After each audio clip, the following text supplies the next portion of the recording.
Hello friends, I am going to Taipei, Taiwan.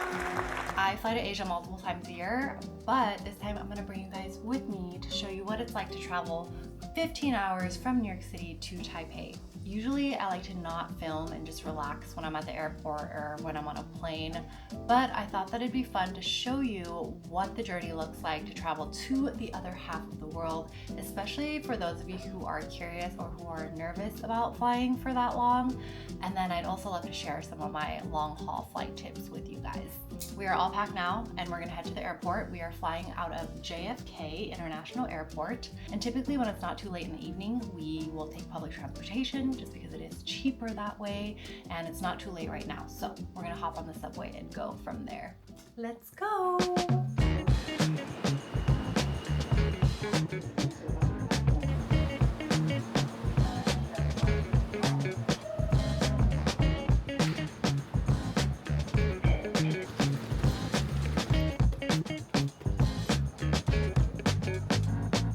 So we just got off the subway. We're now gonna take the air train, which in the summer was actually discounted. It was $4.50 a ride, and I think it was the city's way of encouraging people to use public transit during like peak summer travel. But now it's back to being $8.50. So $2.90 for the subway, $8.50 for the air train. Honestly, not too bad. Definitely a lot cheaper than an Uber.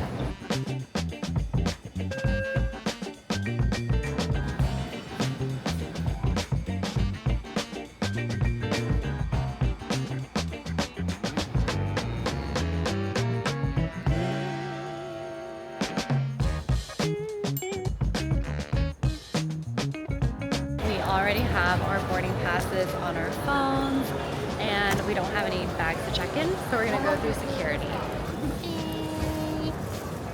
Got a bigger passport book recently because I ran out of pages for stamps.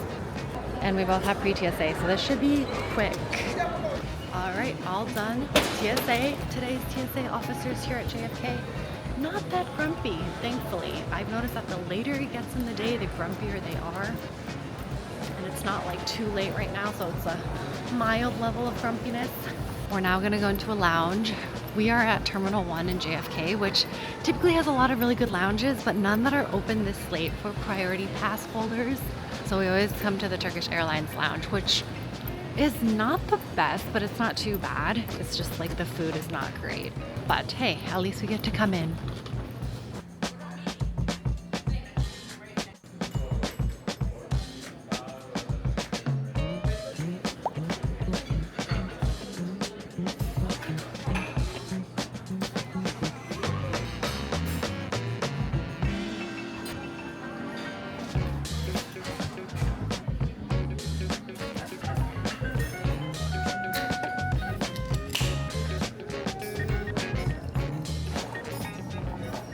I think I'm gonna skip out on the food today because I already had dinner not too long ago and I know I'm gonna eat decently well on the flight later. I am flying EVA Airlines, which is a really good Taiwanese airline, and I think we're gonna get fed like within 2 hours of taking off. So I'm just gonna have a little drink for now.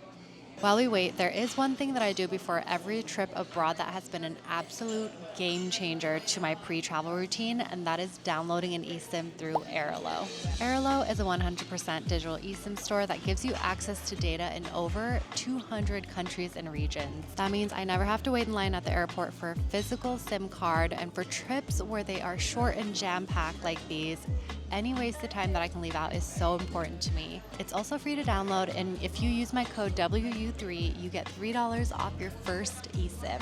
After you download the app, scroll through the countries and regions until you find the one that you'll be traveling to. The data packs will range in price depending on the validity time frame and how many gigabytes you think you'll need.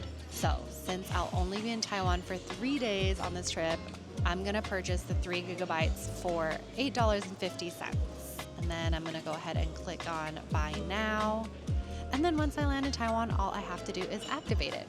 See, it's so quick and easy. It took me less than a minute to do. And you guys, this price is such a steal compared to the high roaming fees that I used to accrue before the eSIM days. This is literally the only and best way that I'll ever purchase data now when traveling abroad. So before your next trip, make sure you download Airalo and use my code WU3 for $3 off your first eSIM purchase. I just went and got a Turkish tea. Look at this little saucer. It's so cute. It makes me think back to our Istanbul trip. Dang, it's gonna be a pretty full flight, it looks like.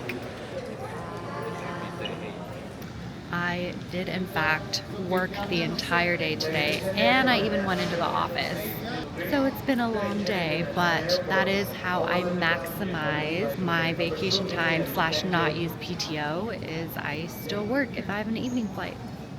Honestly, it's not that bad. I'm used to it now.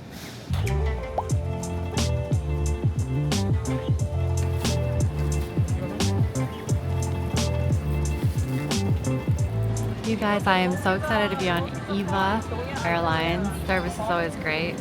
There's always a lot of legroom. Seats are super comfortable and the food is really decent. Most importantly, there's service. The service is amazing on this airline. Andrew and I are both aisle because we're both aisle people. I get up to pee a lot. So we always sit apart, but I mean, we're still close together.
I got woken up by some turbulence, which I am still like anxious about, by the way. As a frequent flyer, I do still get anxious about turbulence.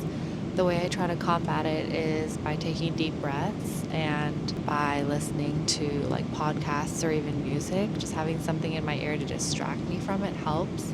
I wanted to take this time to go through some of my long haul flight tips with you guys, especially for those of you who have never flown so far before. This flight is 15 hours. I talk to my coworkers at work often, and a lot of them don't want to go to Asia or are hesitant to or are putting it off because they think that the flight is very excruciatingly long and they're nervous about that. Being strapped in an economy seat with limited leg room and having to endure that flight length. Well, I do have some tips for you guys as someone who has been flying to Asia since I was like 4 years old. So honestly, I'm used to it. My body's used to it.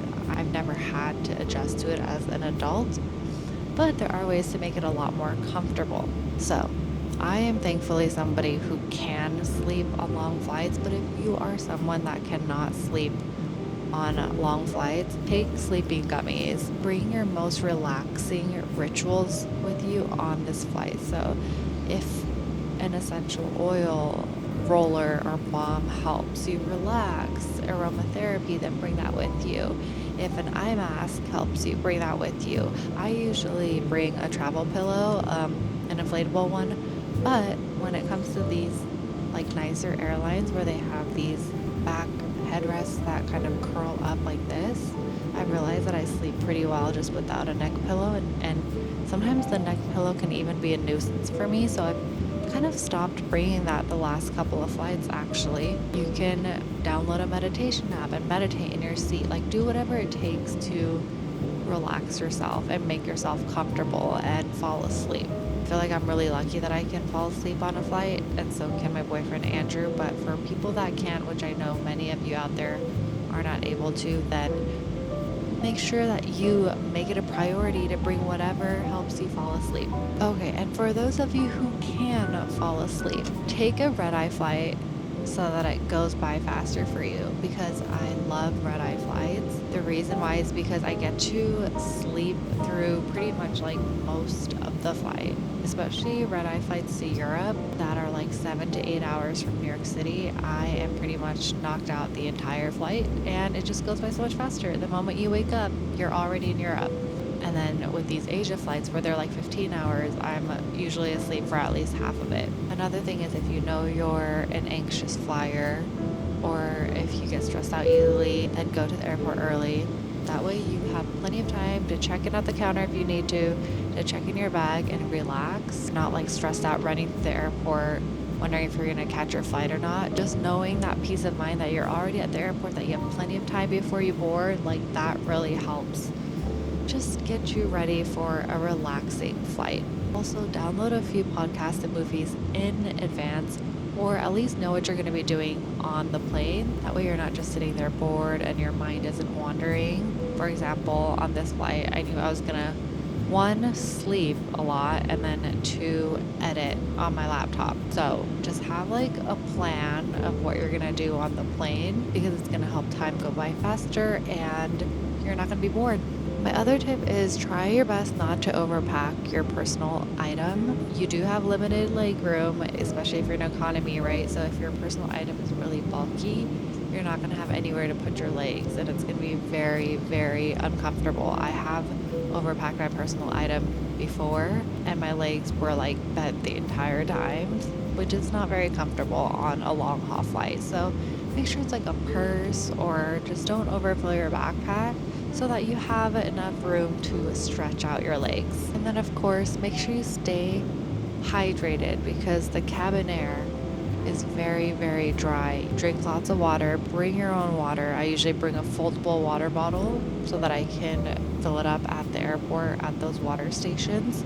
And then make sure that your skin is hydrated too. So I usually bring a little small jar of moisturizer and lip balm and hand cream, just because the cabin's really dry. But honestly, I feel like my skin hasn't been that dry on this plane for some reason. I guess the cabin air isn't that drying, which is nice. And then, okay, last random tip for those of you flying to Asia, specifically from the US, if possible, I would fly with an Asian airline. So for example, like if you're flying from New York City to Tokyo, if you have the money, okay, if you have like the extra $200, $300, instead of flying American Airlines or Delta Airlines to Japan, try to fly Japan Airlines, for example, like a national airline carrier, because the seats are more comfortable, the food is better, and the service is like top notch on Asian Airlines, and it just will make you feel better. It'll actually be like a fun, enjoyable flight, at least in my experience. Asian Airlines they're just superior. Okay, well, that's enough yapping for me. I'm going to edit now. I've got some footage to go through. Just got a little midnight snack, a barbecue pulled chicken sandwich.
finished immigration.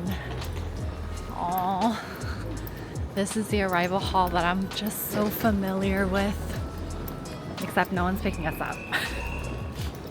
But my uncle used to come and pick me up when I was little, pick my family up.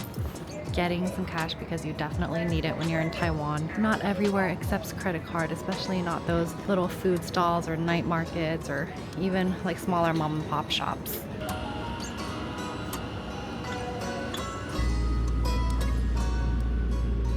So it's actually been a few hours now since we landed. Actually, it's been like 6 hours because we couldn't check into our hotel until now. It's 3 p.m. So we went and got breakfast. We got our boba, we shopped around, and we are in Taipei. So crazy that we made it here. Now that we are in the hotel, I do want to show you guys a quick hotel tour before I wrap up the vlog. We are staying at Hotel East Taipei, and it was decently affordable. It was, I think, like 90 bucks a night. It's like a 3-star hotel, and it's huge. The room is really big. You can tell it's a little bit dated. Like the doorknob looks pretty old, and you know, the furnishings are a little bit, you can tell that it's been kind of lived in, but it's still really nice. Let me show you. So we got a double bed situation, and it's carpet, which I'm not super fond of, but it looks really clean. And then a TV that is pretty big, the desk. Here's the coffee and tea station. They gave us an espresso and some pots, and then look at this. Some snacks. These are squid crackers and some tea. And this, it's so cute. Can I buy this from them? This is like the cutest little teacup. And then here is the bathroom. Looks really clean. Nice size. Ooh, and I like their hand wash. They sell it downstairs. It smells really good. I used it when I was using the bathroom in the lobby. And then there is a tub and a shower in the same room. Closest to separate it. We are so tired and sweaty. It's really hot outside. Like the heat is blaring hot. So we are going to clean up, shower, probably rest a little bit, and then I'm just so excited for the next couple of days. Even though it's like the shortest trip ever, I'm just so happy to be here because, in case you guys don't know, Taiwan is where my parents are from. And I grew up coming here almost every summer when I was a kid, so it's just a very special place to me. And of course, I love all the food. That's what I'm here to do this time. I have so many places pinned on my Google Maps, like 50 plus places for 3 days. Obviously, I'm not gonna eat that much, but that could also be for in the future too when I come back. Honestly, if I can come back every year, I would. But yeah, we will be having a lot of fun, and I'm gonna be making a food vlog of what we eat here for the next 3 days because it's going to be a lot of good food, and I'm so excited. Stay tuned, and I hope you enjoyed watching this vlog of me traveling 15 hours from New York City here to Taipei. I hope you all have a great rest of your week, and I'll see you all in my next video.